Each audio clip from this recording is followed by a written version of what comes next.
Hello বন্ধুরা, good morning. কেমন আছো সবাই? আশা করি সবাই ভালো আছো, আর আমিও ভালো আছি। আমার কিন্তু চান হয়নি, আমার কিন্তু এখনো চান করা হয়নি। আমি এই সবে বাসি কাপড়টা কেচেছি। আজকে সকালবেলা পুজো করবো না, আমি চান টান করে নিয়ে একেবারে পুজো করব। আসলে ঠান্ডা লেগে গেছে, দুবার করে চান করছি তো ঠান্ডা লেগে গেছে। গঙ্গা চান করলাম সেদিন সকালেও চান করেছিলাম। সকালে চান করেছিলাম না করিনি? হ্যাঁ করেছিলাম সকালবেলা, মানে দুবার চান করা হয়ে গেছে। ওই জন্য ঠান্ডা লেগেছে, গলাতে ব্যথা। ওই জন্য একবারে রান্না বান্না কমপ্লিট করে নিয়ে আমি তারপর চান করব।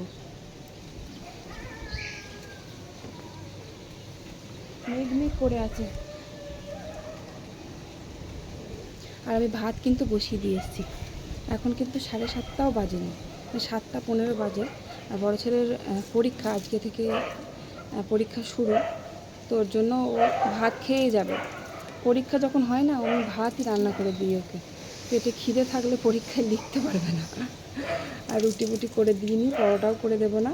আর টিফিন করে দেবো বললাম, ও বললো টিফিন আমি নেবো না, আমাকে কিছু টাকা দিয়ে দাও, আমি টিফিন কিনে নেব। টিফিন নেবে না বললো, তাই জন্য টিফিন আর করতে হবে না। আমি ভাতটা বসিয়ে দিয়ে আসলাম, মা বসে বসে চাল দিচ্ছে। চাল টালগুলো ধুয়ে দিয়ে এসেছি, নিচে যাব দেখি। আজকে আর মাছওয়ালা আসেনি এখনও, মাছ নিতে হবে। আর আজকে মাছ যদি না পাই তাহলে ডিম নিয়ে এসে ডিমের ঝোল রান্না করে ফেলবো। আর আমার বড় নেই যে মাছ এনে দেবে, ও মাঠে গেছে, আমাদের পাট ছাড়াচ্ছে। আর পুঁই ডাঁটা করবো। কিছু না থাকলে চচ্চড়ির আমাদের একটাই রান্না, সেটা হচ্ছে পুঁই ডাঁটা, কারণ বাড়িতে আছে। পুঁই ডাঁটাগুলো আরও বেশি বড় বড় হয়ে গেছে, ডালপালা। ছাদেরগুলোও হয়েছে, ছাদেরগুলো থাক, কাটবো না, দুদিন খেলাম। আর নিচে আছে টালির ওপর প্রচুর হয়েছে, দেখাবো দাঁড়াও। তো ওগুলো পারবো পেরে পুঁই শাক চচ্চড়ি করবো। আর কটা সবজি নিলাম আমি এখান থেকে, আমাদের এখান থেকে সবজিওয়ালা যায়। কচু নিলাম, 1 কেজি কচু নিলাম, 30 টাকা নিল। আর 3টে বেগুন নিলাম, 20 টাকা নিল। মানে এত দাম সবজি। আর চিনির কেমন দাম বেড়েছে বলো। চা খাওয়াতে, আমি চা খেতে ভালোবাসি না, চা খাওয়াই বন্ধ করে দেবো। চিনির মানে 30 টাকা না 20 টাকা কেজিতে বেড়ে গেছে। চিনির দাম বাড়লে হয় অত, বলো তো? এমনিতে আমি চায়ে মিষ্টি কম খেতে পারি না, ওর বাবা খায় মিষ্টি কম, কিন্তু আমি খেতে পারি না। যাকে এসব চিনির কথা বাদ দিলাম। আমি দেখি নিচে যাব। ওই নাইটি দুটো মেলে দিলাম, চান করিনি বললাম, চান পরে করবো, বেলায় দিয়ে পুজো করবো, ঠাকুর পুজোটা করবো। চান করে, চান না করে ঠাকুর পুজো করতে কেমন লাগে? চান করে তারপর পুজোটা করবো। আর মেক করে দিলাম, দেখলাম। এবার গুবলুকে তোলা পর তাড়াতাড়ি হয়ে গেল, বেশ ভালো হলো, তাড়াতাড়ি রান্নাও হয়ে যাবে, তাড়াতাড়ি রান্না করে নেবো। ভাত ধরো এখন 7:30টার সময় ভাত বসালাম, ভাত হয়ে যাবে তাড়াতাড়ি। আমি নিচে যাব, নিচে গিয়ে ঝরে রান্না করে ফেলবো। শুধু মাছওয়ালাটা আসতে বাকি আছে। মাছওয়ালা কখন আসবে দেখি, 8:30টার দিকে আসে। মাছটা আসে, মাছের ঝোল আর পুঁই শাক চচ্চড়ি করবো, আর বেশি কিছু করবো না। আমার গোলাপ গাছে যে এত ফুল ফুটেছে না, আর কী বলবো, সত্যি বাড়িতে ফুল দেখো কত, ঝাঁকে ঝাঁকে ফুল। গোলাপ কার না প্রিয় বলো তো? আর গোলাপ গাছে যদি এত ফুল ফোটে, কত মজা লাগে বলতো। পুঁইয়ের ডালটা কত লম্বা হয়ে গেছে, কি করব? ডগটা কেটে নিয়ে যাব নাকি থাকবে? থাক, এই ডালপালার উপরেই হোক, বড় হোক। আচ্ছা, টালির মাথায় পুঁইগুলো দেখাচ্ছি, দাঁড়াও। আচ্ছা, কত ডালপালা বেরিয়েছে। গুবলু, ও গুবলু, গুবলু গো, ও গুবলু, উঠে পড়ো। আজ একটু তাড়াতাড়ি ঘুম থেকে উঠেছি। আজকে একটু তাড়াতাড়ি উঠেছি, তার কারণ আমি ঠাকুর পুজোটা বেলার দিকে করব, তাই সকালবেলা তাড়াতাড়ি রান্না করার চেষ্টা করব। তাড়াতাড়ি রান্না করলে আমি চানটা করে নিতে পারবো, চান টান করে আমি ঠাকুর পুজোটা লাস্টে করব। আর সকালবেলা করছি না, তার কারণ ওই যে বললাম, আমার ভীষণ ঠান্ডা লেগেছে আর গলা বুকে ব্যথা যন্ত্রণা করছিল, কারণ দুবার করে চান করে নিয়ে আবার গঙ্গা চান করেছিলাম, তার জন্য খুব ঠান্ডা লেগে গেছে। আর এখন 8টাও বাজেনি, 7:30 বাজে। তাই জন্য আমি এত তাড়াতাড়ি চান করব না, একটু বেলার দিকেই চান করব। তো তাড়াতাড়ি, এত তাড়াতাড়ি ধরো ভাত আমি বসিয়ে দিয়েছি, তাড়াতাড়ি রান্নাও হয়ে যাবে।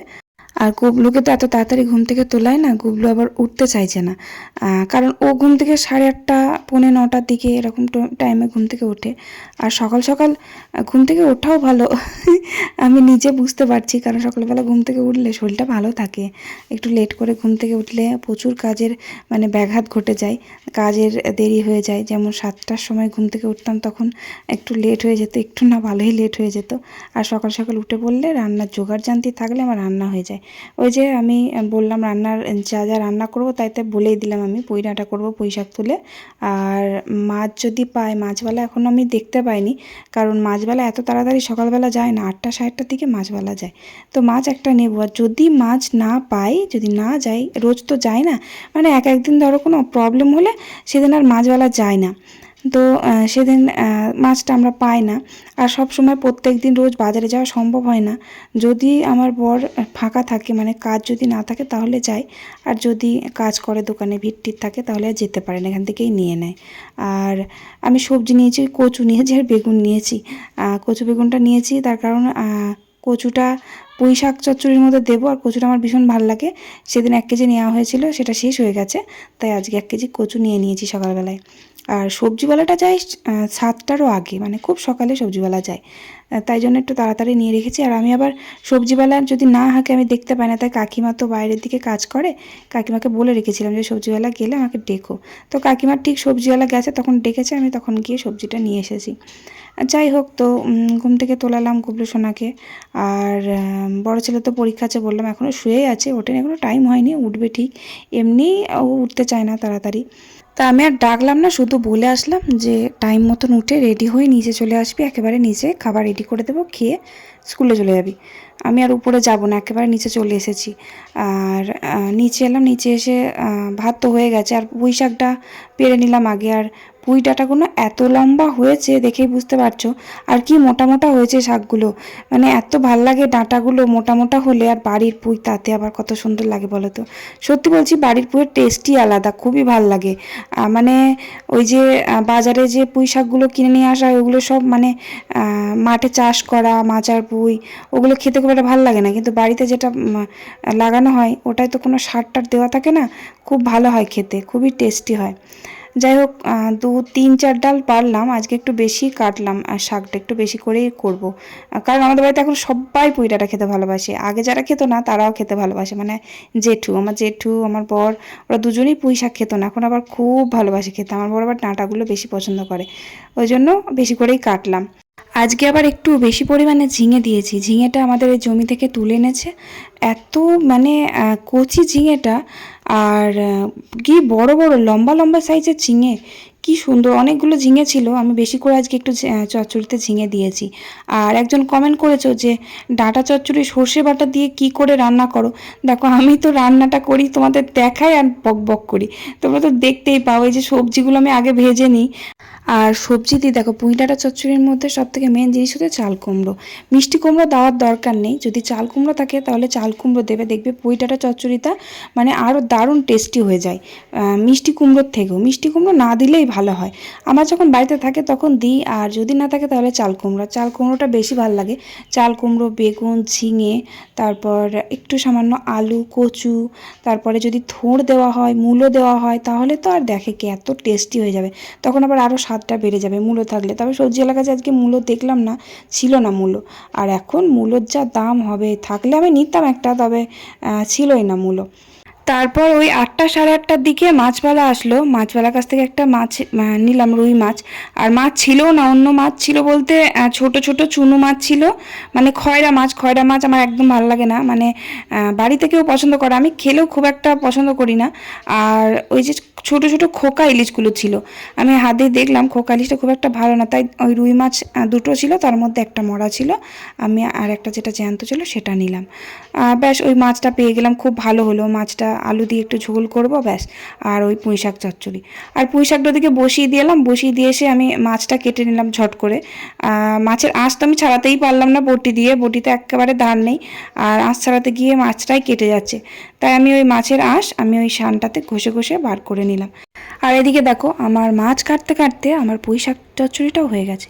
পুঁই শাকটা নামিয়ে দিলাম, আর মাছটাও ভেজে নিলাম চট করে। মাছটা আলু, কচু, পটল বেগুন সব কিছু দিয়ে ঝোল করব। বেগুনটা দেবো না, পটল দেবো বাবার জন্য, বাবা আলু খায় না তো, তাই দুটো করে বাবার জন্য ঝোলের মধ্যে পটল দিয়ে দিই। আর একজন আমাকে কমেন্ট করেছো যে দিদিভাই তোমার বাড়ি কোথায়, তোমার বাড়ি কত দূরে, খুব যেতে ইচ্ছা করে তোমার বাড়িতে, কিন্তু তোমার বাড়িটা কত দূরে। তো আমি নতুন নতুন কমেন্ট করতে শিখেছি, এবার থেকে রোজ কমেন্ট করব। তো সবার আগে বলি অনেক অনেক ধন্যবাদ কমেন্টটা করার জন্য, থ্যাংক ইউ সো মাচ। আর আমার বাড়ি দেখো কোথায় সেটা সবাই মোটামুটি জানে, আবার অনেকে যারা জানে না তাদের বলে দিচ্ছি। আমার বাড়ি বর্ধমান জেলায় ধাত্রিগ্রাম। ধাত্রিগ্রাম সবাই চেনে কি জানি না, এবার যারা চেনে তারা জানে, আবার অনেকে ধাত্রিগ্রামেও থাকে যারা আমার ব্লগ দেখে, আবার আশেপাশে গ্রাম থেকেও অনেকে দেখে। তো ধাত্রিগ্রামের যে আমি আগের দিন ব্লগ দিয়েছিলাম, ধাত্রিগ্রামের যে পূর্ণির ঘাট আছে ওই ঘাটে কিন্তু অনেকে অনেক দূর থেকে চান করতে আসে। সেদিনকে তোমাদের বলাই হয়নি, ধাত্রিগ্রাম পূর্ণির ঘাটে একজন আমার সাবস্ক্রাইবার এসেছিলেন, উনি আমাকে দেখেই চিনতে পেরেছে, আমাকে দেখেই বলছিল যে আমি আপনার ব্লগ দেখি। তো তার জন্য থ্যাংক ইউ সো মাচ। ওনার বাড়ি ছিল মনে করতে পারছি না ওনার বাড়ি ছিল, উনি বলল, আমি জিজ্ঞাসা করলাম বাড়ি কোথায়, মনেই করতে পারছি না আমি সত্যি করে, সরি তার জন্য। যাই হোক, আমার বাড়ি কোথায় বুঝতে পারলে চলে আসবে আমার বাড়িতে, চলে আসবে যখন মন চাইবে আমার বাড়িতে চলে আসবে। আর আজকে একটু আলু দিয়ে বেগুন দিয়ে আর ঝিঙে দিয়ে টক করছি, অনেক দিন খাওয়া হয়নি এই টকটা। আমাদের এই বর্ধমানের মানুষ না এই টক খেতে খুব ভালোবাসে, তোমাদের আগেও বলেছি। আমি আমার বিয়ের পর প্রথম এখানে এসে আমি এদের টক খাওয়া দেখে আমি অবাক হয়ে যেতাম। বড় বড় মাছের টক করে ফেলতো, মানে আমরা বড় বড় মাছের ঝোল কিংবা ঝাল করি, আর এখানে দেখি বড় বড় পাকা পাকা মাছের টক করে ফেলছে, মানে নুন টকটা আবার, মানে কোনো চিনি নেই, শুধু তেঁতুল দিয়ে এই নুন টক। আলু গোল গোল করে, মানে ছোট ছোট সাইজের আলু গোল গোল করে কাটে, আর ঝিঙেগুলো গোল গোল করে কাটে, আর এক টুকরো বেগুন আর একটু মূলো দিলে টকটা যে কি ফাটাফাটি লাগে কি বলবো। আজকে ভাবলাম একটু টক করি, অনেক দিন টক খাওয়া হয়নি, আর এরকম পাতলা করে ঝোল, মানে একটু ঝোল চুমুক দিয়ে দিয়ে ভাত খেতে কি যে ভালো লাগে কি বলবো। আজকে মন চাইলো তাই একটু করলাম, বহুদিন করা হয়নি। আবার ওই যে বললাম বড় বড় মাছের, আমার বিয়েতে মাছ বেড়েছিল, প্রচুর মাছ বেড়েছিল, সেই মাছগুলো টক করে এক গামলা করে রেখে দিয়েছে। আমার মা টক করতো, ছোট ছোট চুনো মাছের টক করতো, চিনি দিয়ে তেঁতুল দিয়ে করতো। আমি ভাবছি এত বড় বড় মাছের টক করেছে, তাহলে ভালোই লাগবে, একটু খাই। ও মা দেখছি কি টক, নুন টক, তখন খেতে পারতাম না তাই ভালো লাগতো না, কিন্তু এখন আর মানে মিষ্টি দেওয়া টক খেতে ভালো লাগে না, মানে মাছের টকের মধ্যে চিনি দিলে খেতে পারি না। যেমন আমাদের বাড়িতেই আমার কাকিমা, মানে কাকি শাশুড়ি, আমরা তো সব মানে একই বাড়ি, আলাদা খাওয়া হয় কিন্তু একই বাড়ি।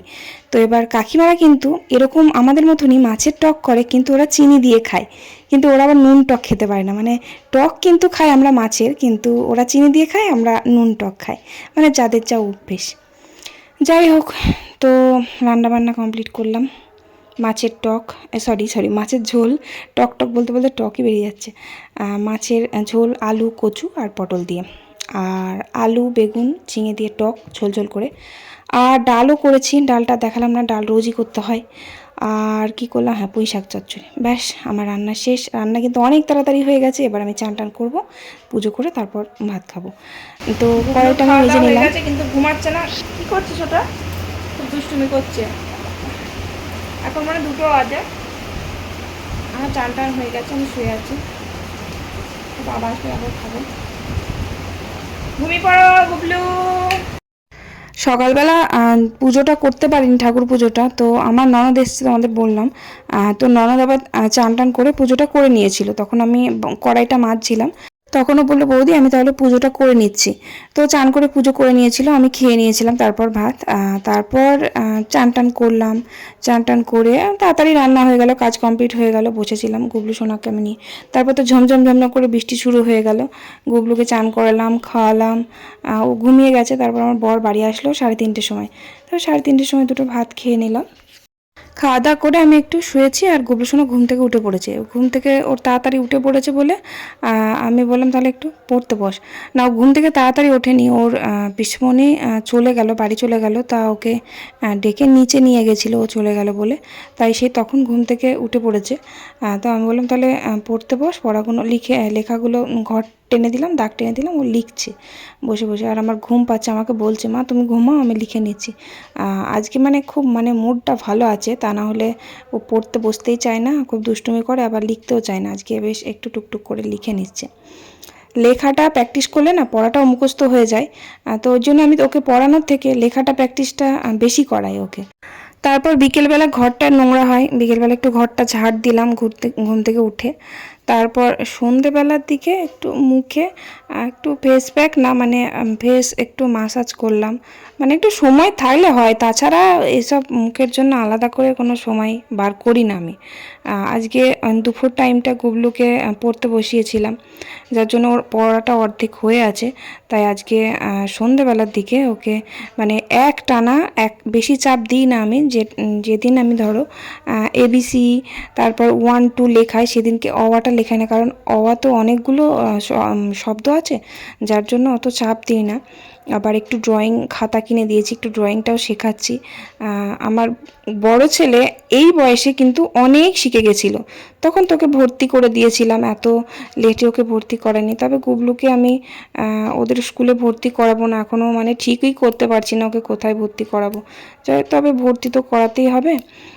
যাই হোক, তো আমি মুখে ওই কী লাগাচ্ছি বলো তো, আমি মুখে ওই দুধ, মানে দুধও না, দুধের ওপরে যে মাটাটা পড়ে, মোটা মতো স্তর পড়ে, ওটা আমি তুলে নিয়েছি 1 চামচ, দিয়ে ওটার মধ্যে একটু হলুদ দিয়েছি আর একটু মধু দিয়েছি, মুখে একটু মাসাজ করছি। কারণ এবার একটু ওয়েদার চেঞ্জ হচ্ছে, মুখে টান ধরবে, আমার তো ড্রাই স্কিন প্রচণ্ড, আমার মুখে সে টান ধরে, ওই জন্য আমি মধুর সাথে ওই দুধের মাটাটা একটু মুখে মাসাজ করি। আমি স্কিনের প্রচুর উপকার হয়। আমি তো মুখে সেরকম কোনো ক্রিমই মাখি না, আমি যা ঘরোয়া পদ্ধতিতে যা যা জিনিস মাখি, ওতে আমার স্কিনে কোনো প্রবলেমই হয় না, কোনো গোটা বার হয় না, কিচ্ছু না, কোনো সমস্যাই হয় না। মুখের মানে স্কিনটা জেল্লার থাকে, খুব ভালো থাকে।